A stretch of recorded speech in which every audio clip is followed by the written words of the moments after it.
द्वादश ज्योतिर्लिंगों में से एक और प्रथम ज्योतिर्लिंग जो सोमनाथ माना जाता है, वहीं पर स्वाभिमान पर्व का आयोजन किया गया है। प्रधानमंत्री वहां आने वाले हैं, लेकिन उसके साथ साथ कई गणमान्य आए हैं। काशी विश्वनाथ से हमारे साथ जो उनके मुख्य पुजारी, मुख्य अर्चक हैं, ये दोनों लोग वहां पर अर्चक हैं, ये यहाँ मिल गए। कैसे कार्यक्रम की तैयारियां हैं और ऐसी छठा यहाँ की क्या कह रही है, बताइए जरा। अनंत कोटि ब्रह्मांड नायक देवाधिदेव महादेव भगवान श्री सोमनाथ, जिनके चरणारविंद में आज यह श्री सोमनाथ मंदिर का स्वाभिमान पर्व सनातन का गर्व मनाया जा रहा है। यह हम सबके लिए बड़े ही आनंद का विषय है कि आज हम इस क्षण के साक्षी और सहभागी बनने जा रहे हैं। जब देवाधिदेव महादेव की अहेतुकी कृपा, उनका परम अनुग्रह होता है, तब जाकर के ऐसा अवसर, सुयोग और संयोग प्राप्त होता है जब उनके चरणारविंद में कुछ समय बैठने का, उनका आशीर्वाद प्राप्त करने का, उनके कृपा कटाक्ष के अभिलाषी जो धर्म प्राण जनमानस है, उनको यह अवसर प्राप्त होता है। तो आज यह 1000 वर्ष पहले जो आतंकवादी, आतताई, आक्रमणकारी, जिन्होंने हमारी आस्था के ऊपर, हमारी श्रद्धा के ऊपर आघात करने का यह प्रयोग किया था, दुस्साहस किया था, आज वह हमारी आस्था अडिग है और इस शौर्य के रूप में इसको हम मना रहे हैं। हमारी शूरता, वीरता, हमारे पूर्वजों के दृढ़ इच्छा शक्ति, शिव संकल्प से आज पुनः यह भव्य और दिव्य यह भगवान का शिखर दर्शन हो पा रहा है, जहां पर आने वाले लाखों लाख श्रद्धालु इनका कृपा अनुग्रह प्राप्त करके अपने जीवन के सतपथ पर अभ्युदय और उत्कर्ष को प्राप्त हो रहे हैं।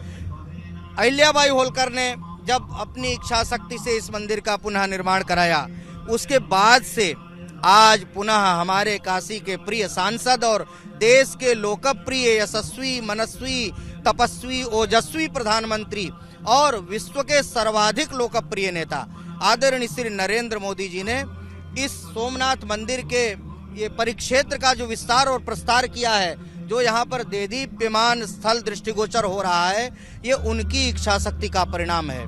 आज 1000 वर्ष के बाद यह शौर्य पर्व, स्वाभिमान पर्व हम सब मनाने के लिए समवेत हुए हैं, जहाँ पर आदरणीय प्रधानमंत्री जी स्वयं इस महाआरती में, महाअभिषेक में देवाधिदेव के प्रथम ज्योतिर्लिंग सोमनाथ जी के पूजन कार्य में संलग्न होंगे, निमग्न होंगे, तदाकाराकारित चित्तवृत्ति लेकर के निमग्न होंगे, तन्मय होकर के निमग्न होंगे, तदरूप होकर के निमग्न होंगे और उनके पूजा क्रम में हम सभी द्वादश ज्योतिर्लिंग के प्रतिनिधि अर्चक गण सम्मिलित होकर के रुद्र सूक्त के मंत्रों से उनका पूजन कार्य संपन्न भी कराएंगे और उनको संवेत होकर के आशीर्वाद भी प्रदान करेंगे, उनको सुदीर्घ जीवन के लिए, उनके यशोवर्धन के लिए, उनके शक्ति सामर्थ्य के लिए कि भारत पुनः विश्व गुरु के पद पर आरूढ़ हो, ऐसा शक्ति और सामर्थ्य देवाधिदेव महादेव प्रदान करें, जहां पर आने के बाद धर्म प्राण जनमानस का जन्म जन्मांतर, कल्प कल्पांतर, युग युगांतर का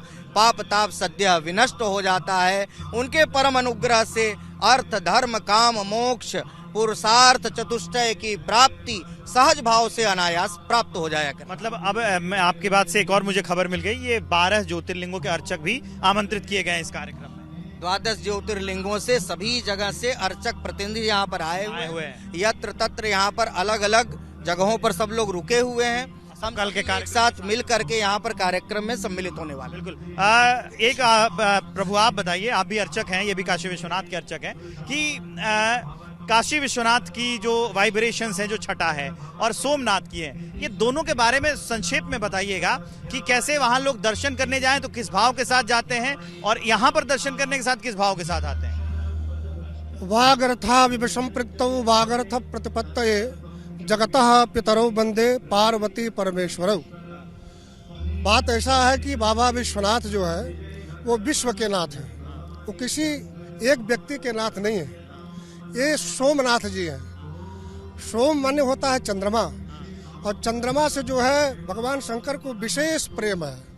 विशेष प्रेम होने के नाते जो है इनको अपने सर पर धारण करते हैं। मस्तक जो है सर का सबसे ऊंचा भाग है, इसलिए जो है ये द्वादश ज्योतिर्लिंगों में मस्तक को तो वैसे भी हमारे उसमें कहा गया है उत्तमांग है, ये शीर्ष सबसे उत्तम अंग माना गया, इसलिए सबसे ऊपर भगवान ने बनाया। ये द्वादश ज्योतिर्लिंगों में प्रथम ज्योतिर्लिंग है। कहा गया है कि गगन चढ़ई रज पवन प्रसंगा, कीचह मिलहि नीच जल संगा।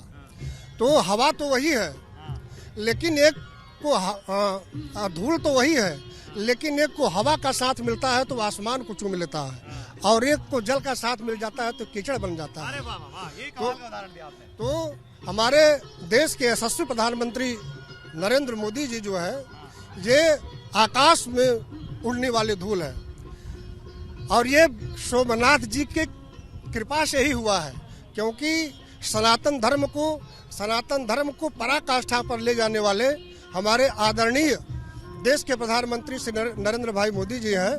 और हम इस पुनीत कार्य के लिए, इस पावन कार्य के लिए मैं उनको साधुवाद और धन्यवाद प्रदान करता हूँ। ये हमारे साथ काशी विश्वनाथ के अर्चक हैं, इन्होंने हमें जानकारियां दी और बताया कि कैसे द्वादश ज्योतिर्लिंगों के जो प्रमुख अर्चक हैं वो बुलाए गए। मैं विवेक श्रीवास्तव हूँ, कैमरे के पीछे मेरे सहयोगी निशांत हैं सोमनाथ के प्रांगण से।